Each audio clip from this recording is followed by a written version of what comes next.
আসসালামু আলাইকুম, সবাই কেমন আছেন? আশা করি সবাই খুব ভালো আছেন। আজকে আমি আপনাদেরকে চৌকাঠ সম্পর্কে ধারণা দিব।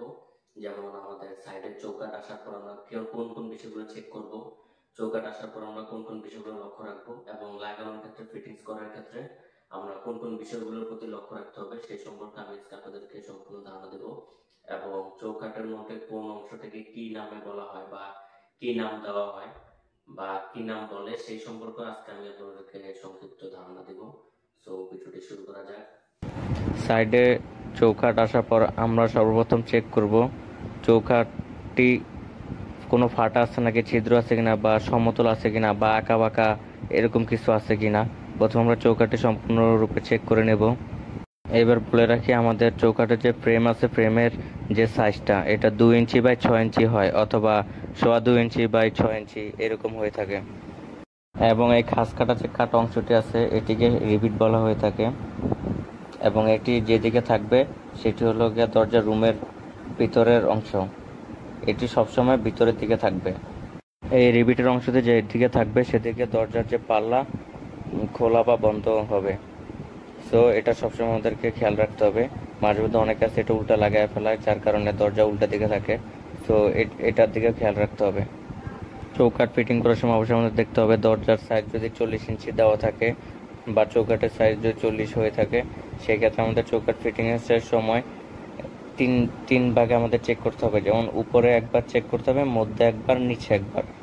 এরপর আমাদের ওয়াটার লেভেলিং করতে হবে। ওয়াটার লেভেলিং করে দেখতে হবে যে দরজার উপরে এবং নিচে সমানভাবে ঠিক আছে কিনা, বা দরজার যতটুকু হাইট ততটুকু হাইট ঠিক আছে কিনা, এটা আমাদের চেক করে নিতে হবে। আবার দরজার যে থিকনেসটা আমাদের চেক করে নিতে হবে যে আমরা যে থিকনেস 2 ইঞ্চি বা 2.5 ইঞ্চি করে থাকি সেটা পুরোপুরি 2 ইঞ্চি বা 2.5 ইঞ্চি আছে কিনা, এগুলো চেক করে নিতে হবে। এবং দরজার মধ্যে যে রিপিটটি থাকে, এই রিপিটটি সাধারণত 10 মিলি হয়ে থাকে। আর এই দরজার গ্রুপ কাট অংশে আমাদের ওয়াটার লেভেলিং ধরতে হবে। এতে হয় কি, দরজার অ্যাকুরেট একটা মাপ পাওয়া যায়, বা বা দরজার সমান বা ঠিক আছে এটা পুরোপুরি 100% নিশ্চিত হওয়া যায়। চৌকাঠের মিনিমাম 4টি জায়গায় আমাদেরকে সল চেক করতে হবে। চৌকাঠের সামনে, পিছনে, আবার চৌকাঠের এই যে বরাবর যে অংশটি আছে এখানে সল চেক করতে হবে। সব জায়গায় সল চেক করে দেখতে হবে যে চৌকাঠটি আমাদের সমান আছে কিনা, বা আঁকা বাঁকা বা উঁচু নিচু বা এরকম কিছু আছে কিনা, তা আমাদেরকে সল করে চেক করে নিতে হবে। গাঁথুনির যে পাশে সল এবং সুতা ধরা হয়েছে তার বিপরীত পাশে সবসময় দরজার চৌকাঠের মাপটা একটু বেশি রাখতে হবে। কারণটা কি, ওই সাইডে প্লাস্টার করতে গেলে একটু রাফ থাকে, তো ওই সাইডে প্লাস্টার একটু বেশি করা লাগে বা একটু থিকনেসটা বেশি হয়ে থাকে।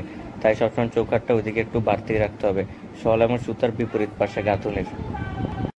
36, 40 এগুলোর এই মাপের বা এগুলোর দরজার ক্ষেত্রে সাধারণত 3টি ক্লাম্প স্থাপন করা হয়ে থাকে। তো আমরা ক্লাম্প নির্বাচনের সময় আমরা সবসময় 3টি ক্লাম্পের ক্ষেত্রে প্রথমে যদি দরজার হাইট 7 ফিট সাধারণত হয়ে থাকে, তো 60 ফিটের মধ্যে আমাদের 3টি ক্লাম্প স্থাপন করতে হলে প্রথম 1 ফিট পরে একটি ব্যবহার করতে হবে, তারপর 3.5 ফিটে একটি, তারপরে 6 ফিটের মধ্যে একটি, এইভাবে ব্যবহার করতে হবে টোটাল 3টি ক্লাম্প। এবং এই অনুযায়ী গাঁথুনিকে বা ওয়ালকে ছিদ্র করতে হবে ক্লাম্পের জন্য। এভাবে আমরা মাপ নিয়ে তারপর দরজার মধ্যে ঠিক এইভাবে মাপ নিয়ে তারপরে সেখানে দাগ দিয়ে এখানে ক্লাম্প স্থাপন করতে হবে। তারপর এভাবে মেজারমেন্ট করে, চৌকাঠটি মেজারমেন্ট করে তারপরে সেখানে ক্লাম্প সুন্দরভাবে বসিয়ে দিতে হবে মাপ অনুযায়ী। কারণ গাঁথুনি বা ওয়াল যে অনুযায়ী ছিদ্র করা হয়েছে সেই অনুযায়ী মাপ নিয়ে ক্লাম্প ফিটিং করতে হবে। চৌকাঠ ফিটিংসের সময় সাধারণত আমাদের এসব বিষয় জানতে হবে।